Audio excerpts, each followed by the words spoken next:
Yo, it's Magawaria, and today we're diving into one of the coldest, most mysterious, most overscaled and underexplained characters in all of One Piece, Dracule Mihawk, the strongest swordsman in the world. And yeah, that title's been dragging every swordsman in the series through the mud since the East Blue. From coffin boats to clashless dominance, Mihawk is less of a character and more of a walking W. His very existence causes debates, memes, wild power scaling takes, and broken dreams for any character who dares to pick up a blade.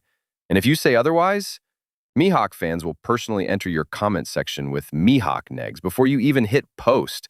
But let's really break it down. Mihawk doesn't just have a title. He's got legitimate feats, legacy level impact, and he's tied to some of the greatest swordsmen in One Piece history, including Ryuma, the sword god of Wano. First off, the title. Strongest swordsman in the world.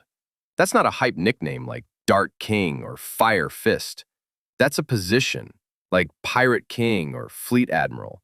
It means Mihawk is undisputedly above every single swordsman alive. Not strongest swordsman in East Blue, not top 3 in the Grand Line. The world.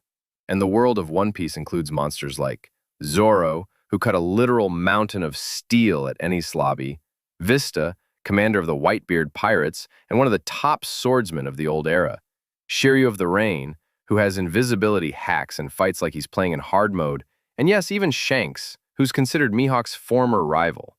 People love to dance around that last one, but let's be real.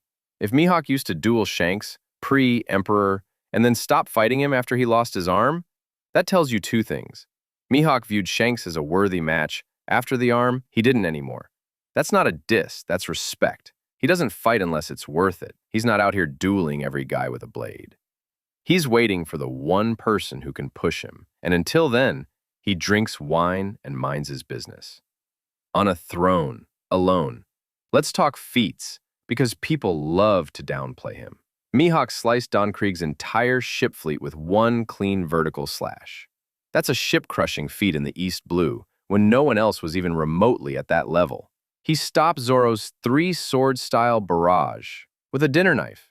That wasn't just skill, that was dominance. He wasn't just stronger, he was schooling Zoro on levels. During Marineford, he fired a sword slash at Whitebeard, just to measure the gap. Not kill, not engage, measure the gap.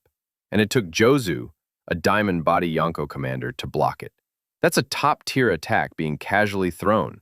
And when Mihawk fights, he does so with Yoru, a supreme-grade sword, one of only 12 in the world. That's like swinging a mythic weapon while wearing legendary armor, and still never being scratched.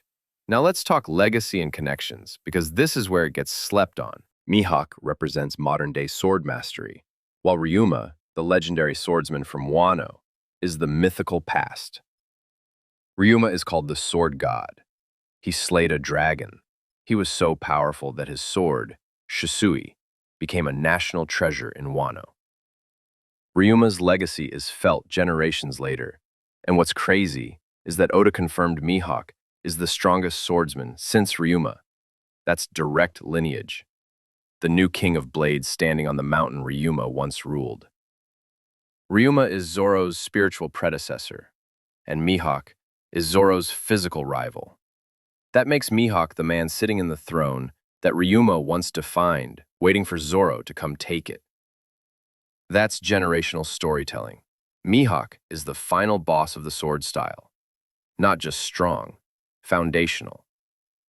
Now let's get into the memes. There's a running joke in the One Piece community that the moment a character touches a sword, Mihawk fans spawn from the shadows like, "Doesn't matter, Mihawk negs." Sword equals Mihawk scales higher. Vista, Mihawk didn't go all out. Shanks isn't a real swordsman anyway. It's hilarious. It's also unhinged.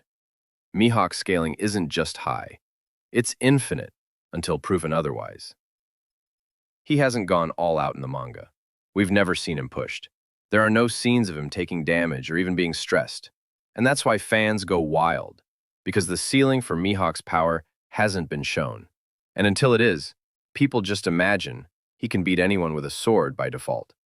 Even when characters like Odin cut Kaido, or Fujitora summons gravity blades from the sky, the Mihawk fanbase is like, nice, but Mihawk would have sliced the clouds too. And listen, it's ridiculous, but it's also kind of fair. Oda hasn't nerfed Mihawk.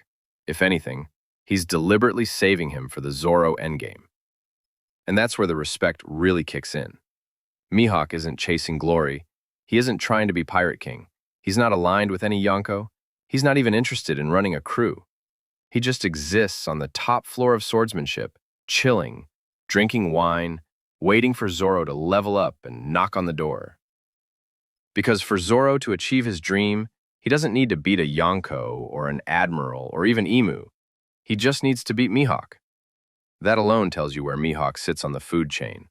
He's a living checkpoint, a final boss, a walking standard of mastery who never had to say, "I'm the best." Oda already did. So yeah, whether you're tired of the memes, ride for Mihawk like he's your sensei, or just want to see how it all ends, one thing's clear. Mihawk is untouchable until proven otherwise. Subscribe and follow for more deep dives, theories, and controlled chaos. This is Mugiwaria, and we're just getting started.